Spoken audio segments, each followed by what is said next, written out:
What's good, Cowboys Nation? It's your boy Cowboys Classic here yet again with another video.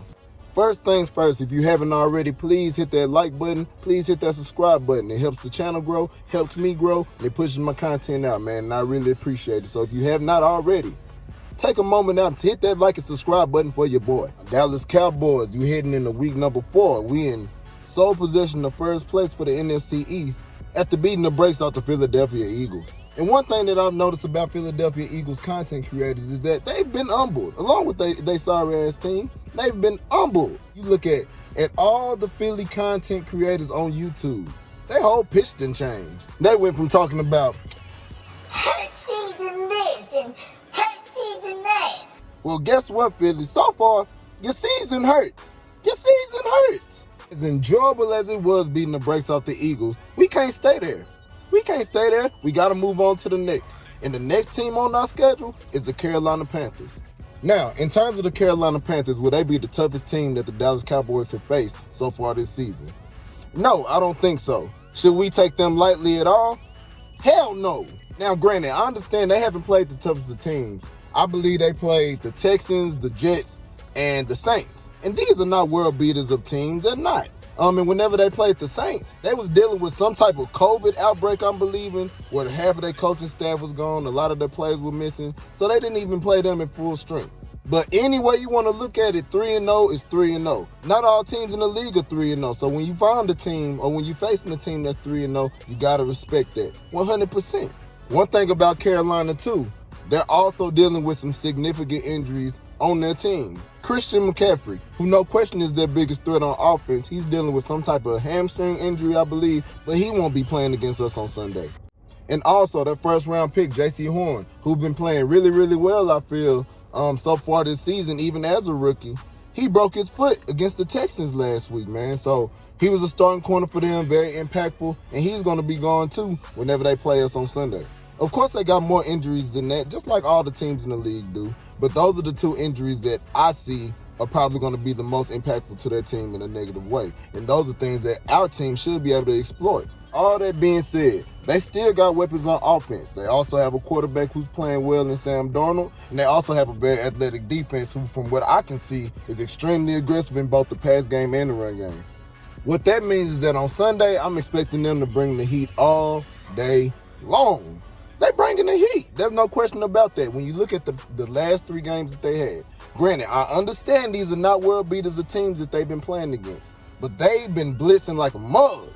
Been blitzing. In the run game, they've been run blitzing. Whenever quarterbacks drop back to pass, they bringing the heat, and they got the personnel to do so. They young, they fast, and they fly around. Kind of similar to the way our defense plays. With the personnel that they have, along with the blitz packages that they typically use, they feel like their best chance of slowing us down as an offense is by putting as much pressure on us as possible. And I feel like that most pressure is going to come from one individual, Hassan Reddick.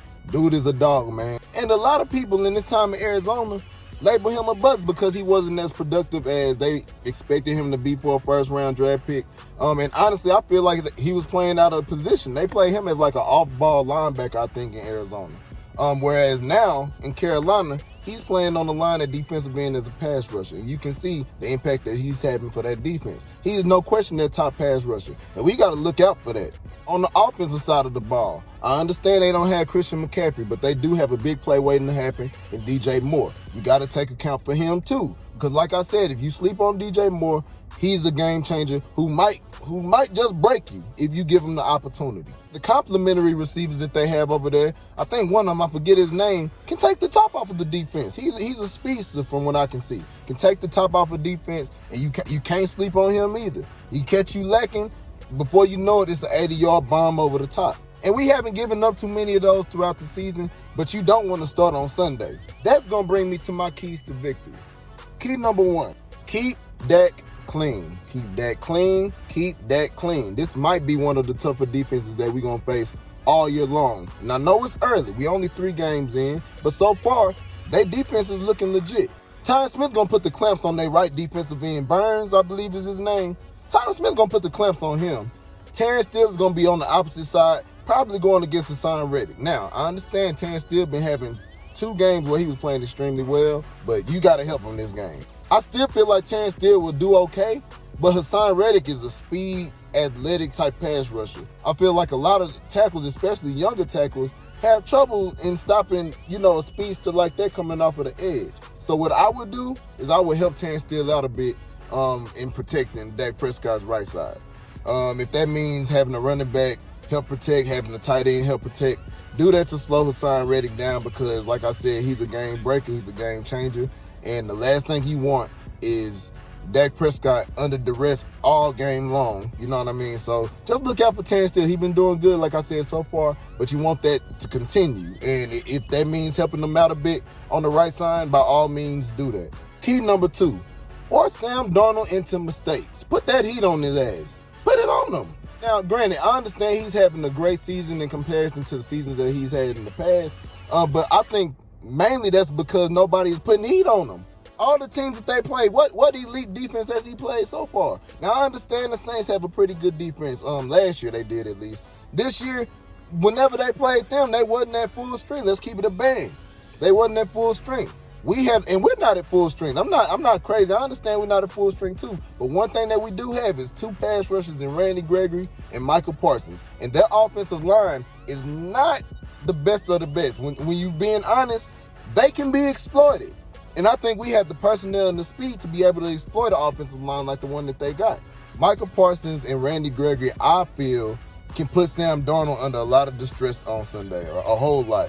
And we all know that when Sam Darnold is under that pressure, he makes mistakes, whether it be fumbling the ball or whether it be throwing the ball at our DBs. And one thing that we can say up to this point of the season is our DBs going to catch that damn ball. Ball hawks. We lead the league in INTs, I feel, or in turnovers in general.